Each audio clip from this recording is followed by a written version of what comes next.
Changing attitudes towards autism, a necessity. People have started discussing the idea of including autistic children into schools with normal developing children.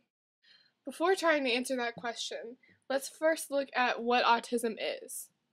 As defined by the Autism Society of America, autism is a complex developmental disability that typically appears during the first 3 years of life and is the result of a neurological disorder that affects the normal functioning of the brain, impacting development in the areas of social interaction and communication skills.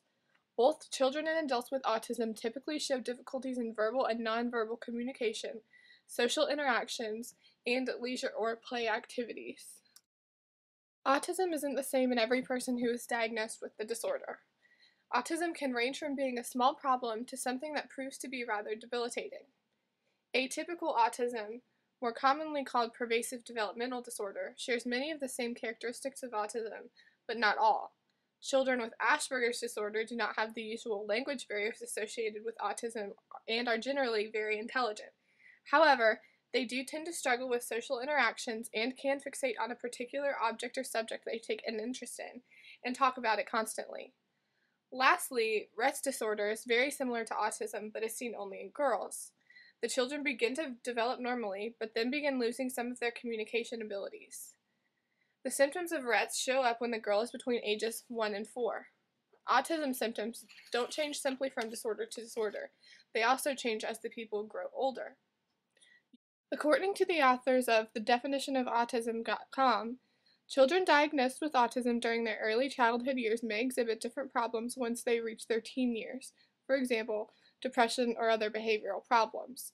Other children with autism may show very few symptoms of it when they reach their teen and adult years. Therefore, treatments may need to be changeable over time depending on the individual. So how is autism treated? Doctors attempt to treat autism by treating some of the different symptoms associated with it. This can be done through communication exercises and some therapy to help the person cope with symptoms like the feeling of need for behaviors to be repetitive. Some medications have even proven to be helpful. The treatment for autism is usually a mix of therapy and medication. Some people prefer to choose between therapy and medication. Either way, the treatments aren't able to cure autism. They simply make it so that people are able to cope with their autism symptoms. Research has shown that children with many different disorders often face negative attitudes from their peers. Autistic kids are often confronted with this problem. This is something that must be looked at before a decision is made on whether or not autistic children should be fully included in schools with normal developing children. According to Wiener's attribution theory, one might predict that children's attitudes toward an affected peer, whether affected by something like obesity or autism, would be more positive if the problem was viewed as being out of the peer's control.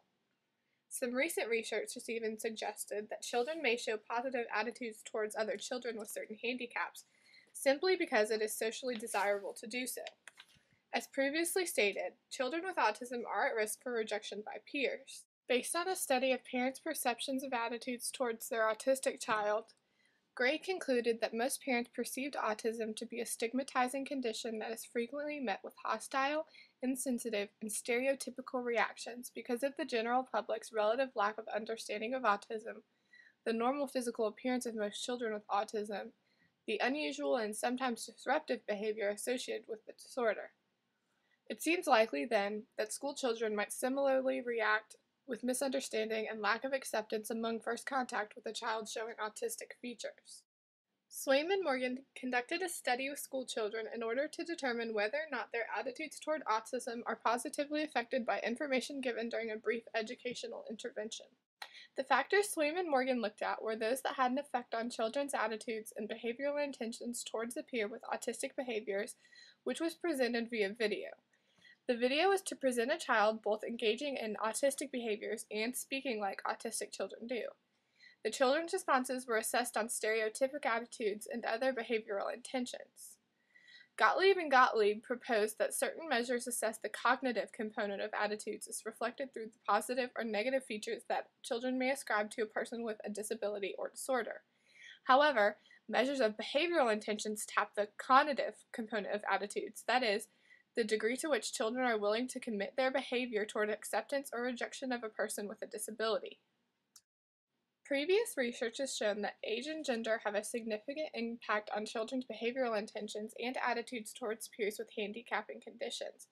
For example, according to Swaim and Morgan, elementary school children's ratings of both attitudes and behavioral intentions towards a child in a wheelchair became significantly less positive with age. The results of the study showed that children showed less positive attitudes towards the children demonstrating autistic behaviors than they did for children demonstrating no autistic behaviors. Surprisingly, information explaining autism had no effect on children's attitudes toward autistic children. It also had no effects on the children's ratings of their own behavioral intentions. Those results are very similar to the results obtained in a study of behavioral intentions and attitudes toward a child demonstrating the symptoms of Tourette disorder. Similar results have also been found for epilepsy, obesity, and blindness. With conditions like epilepsy, obesity, and blindness, presentation of information has astoundingly been shown to have a negative effect on behavioral intentions or attitudes. According to Swaim and Morgan, attitudes shown by children may be more related to the nature of the condition than to its perceived cause. Our results, and those of other studies, suggest that children who show seemingly strange or unusual behavior, as in Tourette's disorder or autism, may be viewed more negatively, even if their condition is explained as being beyond their control, than persons with certain clear physical handicaps. Information alone has proven to be insufficient when attempting to change the attitudes of school children. Maybe full inclusion of autistic children in schools with normal developing children isn't a very good idea at this point. Negative attitudes and behavioral intentions from peers would hinder the learning process for any child, even more so for an autistic child.